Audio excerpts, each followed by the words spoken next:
Ubisoft, what happened, man? What happened to the gaming publisher that I used to know? What happened to those games that we used to play on a daily basis? What happened to Assassin's Creed? What happened to Rainbow Six? What happened to Rayman? Guys, I'm so desperate that I would take a Rayman at this point. Because, oh, and a Far Cry. Because do you realize how far Ubisoft has fallen in the eyes of most gamers that are chronically on the internet? But today I take a little deep dive into what exactly happened here.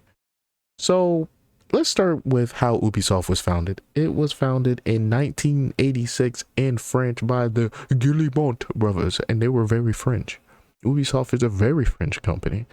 And to be fair, that is just fine with me. I have no problems with French people. And let me say, man, Rayman and Rainbow Six came out right after that in the 90s. And so they were off to a blazing start, man. And you know, being French, you have to have something in Montreal because that is the only province in Canada that speaks French as a first language. So you must have Ubisoft Montreal, and they made it a very, very high priority in their company.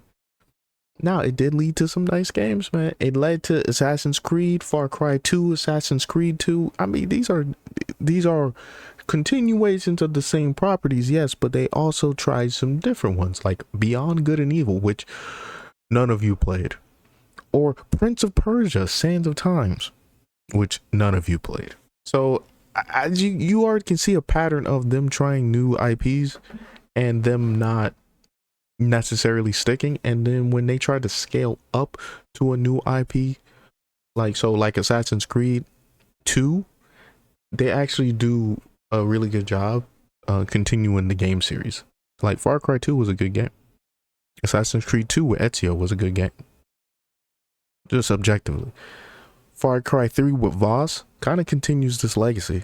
Assassin's Creed Black Flag, same thing. So you can see the scaling up and up and up. So they kind of realize this too. So they sit back, and most notably, this guy that I looked up, named Sergey Hasselkit, which was he took over in like 2014. He was the chief creative officer that runs Ubisoft's editorial team, which is like the media, right? So it was interesting that this dude wasn't even a developer, and all the game ideas had to go through this guy, like he was the authority on this type of stuff. I don't know, man. Probably wasn't the best idea. Now, what he wanted was male protagonist, tower design, big maps, and franchise first. So I'm gonna focus on franchise first, and let's go up here to the era between 2014 and 2017. Let's talk about Watch Dogs. Watch Dogs was an original IP. This did not last long. They tried to scale this. It didn't work. Assassin's Creed Syndicate, The Division, they tried to scale this too. Remember their strategy. If a game does well once, they'll try to scale it up. If it doesn't, they'll kill it. Ghost Recon, like the return of one of their mainstay franchises, but Wildlands, they did not scale Wildlands up. Assassin's Creed Origins, still trying to scale this game up. And that was the big thing. And you see me, I'm using this buzzword a lot. Scaling up. So let's get back to the Guillemot brothers. And one in particular, the CEO at the time, when Sergey was also running things. Yves Guillemot focuses on games that live forever. That was his quote. He wanted to live forever. And he had live service, microtransactions, and longevity over impact. That is my translation to games that live forever. I am super against games living forever. Please let games perish. This is not the same as stop killing games. It's a totally different issue. Don't get the two confused. Games that have microtransactions that just shouldn't be given to the main public. But if people still want to play the game because they enjoy it, I'm totally with that. creative voices were silenced during this time, because when you have the suits controlling things, and I hope you've been noticing this if you've been watching my other videos, especially recently, these videos are focused on what is happening on the corporate side of things in these gaming companies, and especially back then where key changes happened to these studios. And quite frankly, I'm beginning to see a pattern. Creative voices silent, suits take over, we get Far Cry 5. It was a cool premise, but like, it's just them continually trying to scale up, and every time they did try something different, it was a microtransactional mess. Breakpoint, Hyperscape, and Riders Republic. Bro, I bet most of y'all don't even know what these games are, but you have noticed they put most of their money and time into Far Cry's and Assassin's Creed. That was their whole thing in 2018 through 2021. Also notice, these are 5 games in a 3-year time period. This is a super overdone type of thing. I do not like this. I hate it. Now, let's get into the elephant in the room, which is the misconduct, the scandals. And you know, that guy, Sergey Hasselkit, I was talking about earlier, that dude was exposed by HR. HR actually doing its job. Hey, shout out to HR. To be honest, devs actually came out and said nothing changed.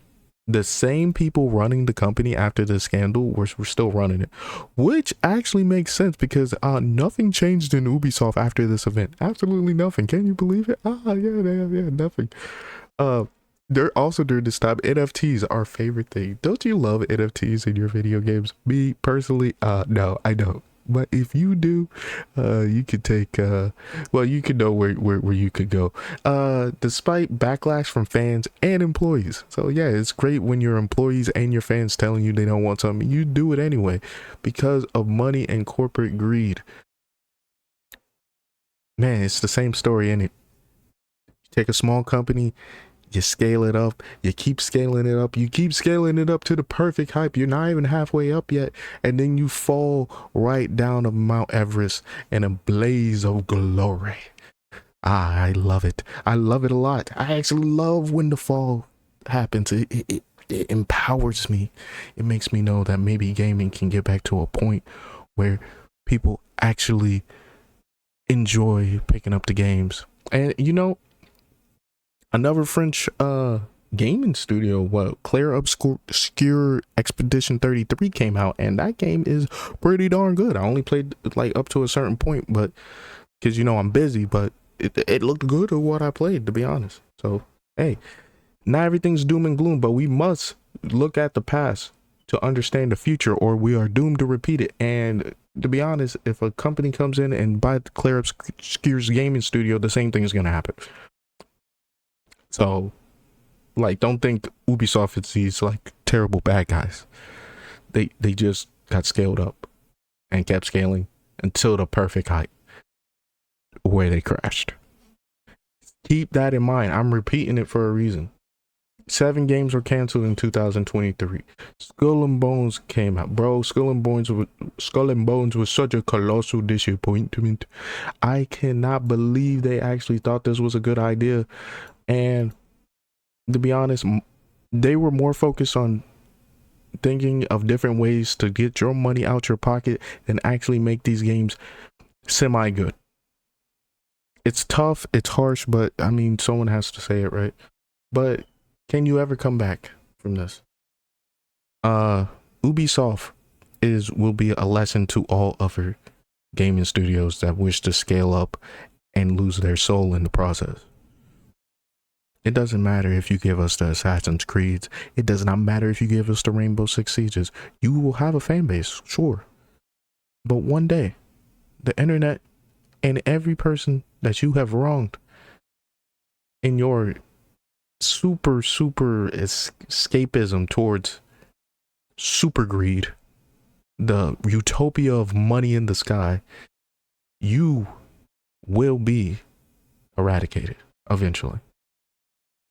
It just is what it is. I keep saying it over and over. Now, Not in gacha games for the most part, because for some reason people just get super attached to those. But in every other studio, with Anthem, with their games like Assassin's Creed Shadows that just came out, there will be a backlash with every game you make because you have a reputation. Your reputation precedes you. You are not to be trusted at all. So yeah, if you enjoyed the video, don't forget to like, comment, and subscribe for more videos like this one and many others on the Gabe Coy channel. I do appreciate y'all watching to the very end, and please, in the comment section, tell me what was your favorite Ubisoft game. Peace.